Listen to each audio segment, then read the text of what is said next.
जय श्री राधे कृष्ण साथियों। मैं भी कृष्णा ज्ञान सारा चैनल में आपका स्वागत करती हूँ। कैसे हैं आप? आपके अच्छे स्वास्थ्य और सुखद जीवन की मंगल कामना करती हूँ। आपके और अपने इष्ट देवों को कोटि कोटि नमन करते हुए, बड़ों को प्रणाम करते हुए वीडियो प्रारंभ करते हैं। अधिक मास चल रहा है। अधिक धन की प्राप्ति के लिए क्या करें? धन धन धन, लक्ष्मी लक्ष्मी लक्ष्मी। किसको नहीं चाहिए धन? अपने दैनिक जीवन की जरूरतें पूरी करने के लिए, अपने परिवार के लिए हमें धन की जरूरत। धन की जरूरत कितनी अधिक? अधिक मास में मैंने आपको बताया कि जो भी कुछ हम करते हैं उसका अधिक गुना फल मिलता है। 10 गुना फल मिलता है, 100 गुना फल मिलता है। जितने भी भाव से, श्रद्धा से आप करते हैं उतने गुना फल मिलता है। अधिक मास में सब चीजें अधिक अधिक मिलती हैं। इसलिए मैं आपको उपाय भी अधिक बता रही हूँ, इसलिए मैं आपको पूजा भी अधिक बता रही हूँ, इसमें आपको मंत्र भी अधिक बता रही हूँ, चीजें भी अधिक बता रही हूँ कि ये ना करो तो ये कर लो, ये ना करो तो ये कर लो, ये ना करो तो ये कर लो। कुछ भी करो पर कर लो, जीवन संवर जाएगा। आज की वीडियो में धन प्राप्ति का, अथाह धन प्राप्ति का एक बिल्कुल सरल सा और जबरदस्त वाला उपाय लेकर मैं आपके बीच में। चलिए झटपट वीडियो प्रारंभ कर लेते हैं। बात कर रही हूँ अधिक मास की। अधिक मास में श्री हरि हर को मनाने की बात चल रही है, और जब श्री हरि और हर मान जाएंगे तो माता लक्ष्मी तो मानेंगी ही मानेंगी। करना क्या है आपको? गन्ने का रस। इस समय गन्ने का रस प्रचुर मात्रा में है, मिल रहा है, सब जगह मिल रहा है, और एफर्ट करोगे तो मिल जाएगा। ऐसा भी नहीं होना चाहिए कि हमें चाहिए तो इतना कुछ और हम एफर्ट ना करें इतने भी।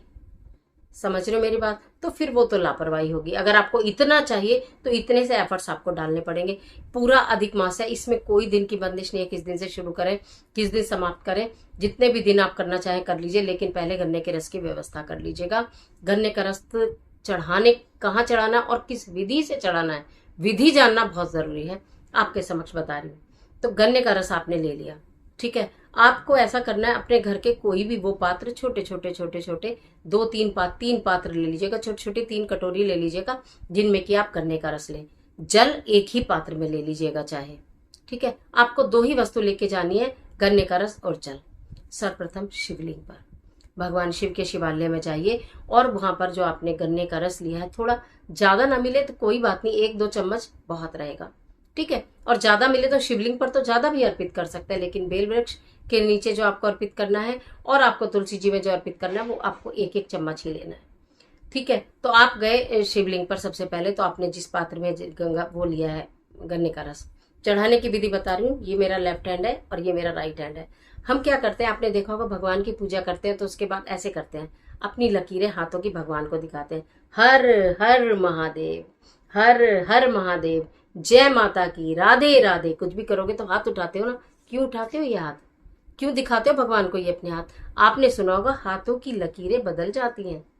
हाथों की लकीरें कुछ समय बाद बदलती हैं, ये प्रकृति का नियम है। जो बच्चे के हाथ में लकीर होती है 7 साल बाद बदलती है, फिर 12 साल बाद बदलती है।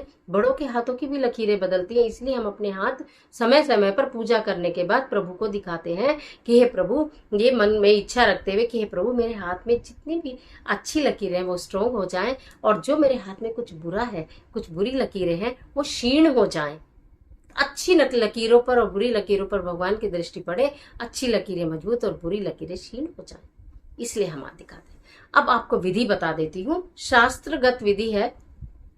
लेफ्ट हैंड में लीजिए, राइट हैंड से, अपने राइट हैंड से लेकर, और अपने हाथ, आप जब मंदिर जाते हैं स्वच्छ तो होते ही हैं, और आपको ऐसा लगे कि रास्ते में आपको कुछ उठाना पड़ा, कुछ गिरना पड़ा, तो हाथों को पुनः धो लीजिएगा।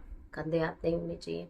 आपने इस उल्टे हाथ में लिया और सीधे हाथ से, ये जो सीधा हाथ है इसको ऐसे, जैसे कोई चीज बह रही है, आपको मुझे लगता है दिखाई दे रहा होगा जो मैं समझाने का प्रयत्न कर रही हूँ।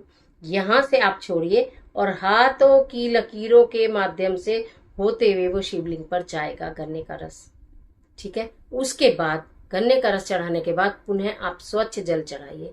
गंगा जल उसमें डाल रखा हो तो अति उत्तम है।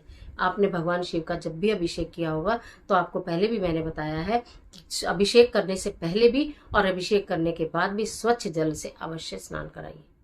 स्वच्छ जल आपको जरूर, ऐसा नहीं है कि आपने दही, दूध, शहद सब कुछ डाला और उसके बाद आपने सोचा मैंने तो अभिषेक कर लिया, जय बाबा की हो गई। लेकिन गंगा जल बाद में, या जल जो भी आप मिश्रित करके लेके जरूर डालिए। तो आपने अपने हाथ से डालना। आपके हाथ की लकीरें, कहते हैं ना, बदल जाती हैं। कोई कहता है मेरी किस्मत तो बदल ही नहीं सकती। किस्मत कौन बदल सकता है? जो भगवान ने लिख दिया वो तो होना ही होना है।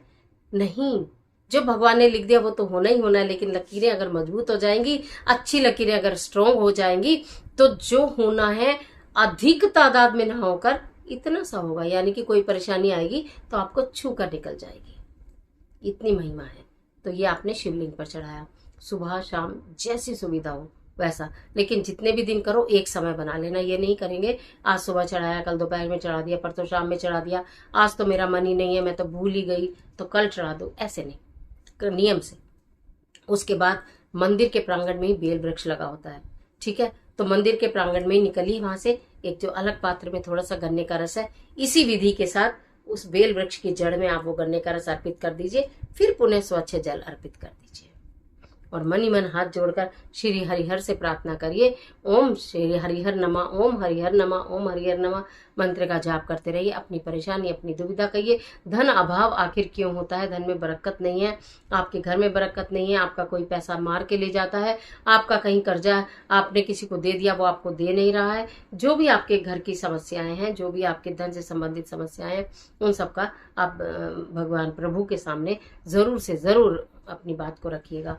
इसके बाद तुलसी माता में बहुत थोड़ा सा चढ़ाना, ऐसा ना हो कि आपको बहुत सावधानी के साथ ये कार्य करना है कि आपके तुलसी माता में कहीं चीटी चीटे ना हो जाए। तो 1 चम्मच लेकर गंगा जल, पहले गन्ने का रस 1 चम्मच लेकर आप चढ़ाइए, उसके बाद पुनः जल चढ़ाइए। क्योंकि अब मैंने आपको बताया था कि तुलसी में प्रतिदिन आप कच्चा दूध भी थोड़ा सा 2 बूंद चढ़ा रही हैं।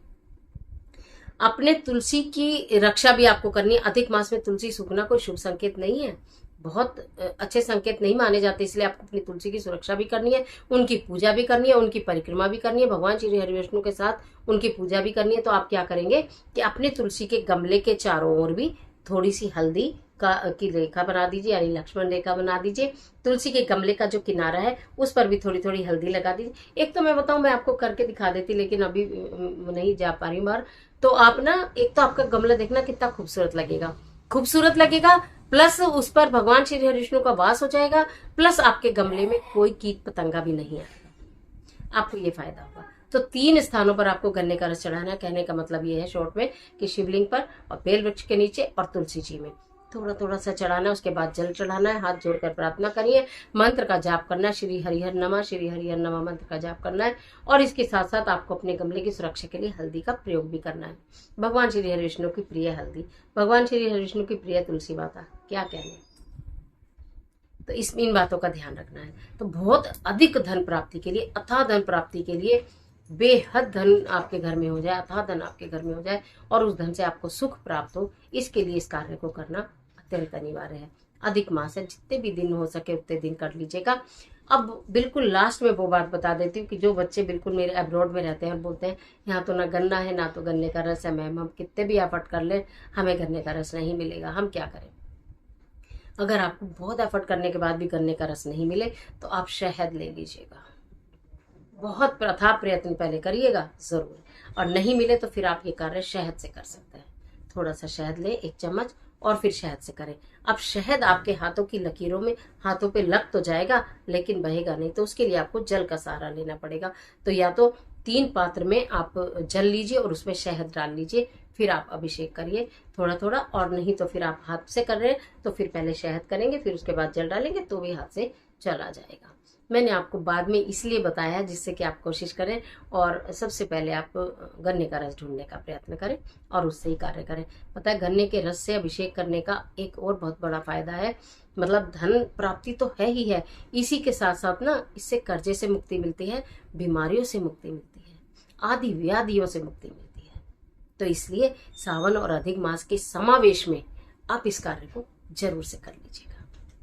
आज के लिए इतना ही, इजाजत दीजिए। मिलती हूँ एक और जबरदस्त वीडियो के साथ, तब तक हंसते रहिए, मुस्कुराते रहिए, अपना और अपने अपनों का ख्याल कीजिए। वीडियो अच्छी लगे तो लाइक कीजिए। इस तरह की तमाम वीडियो के लिए चैनल को सब्सक्राइब करना बिल्कुल मत भूलिए। ईश्वर आपकी मदद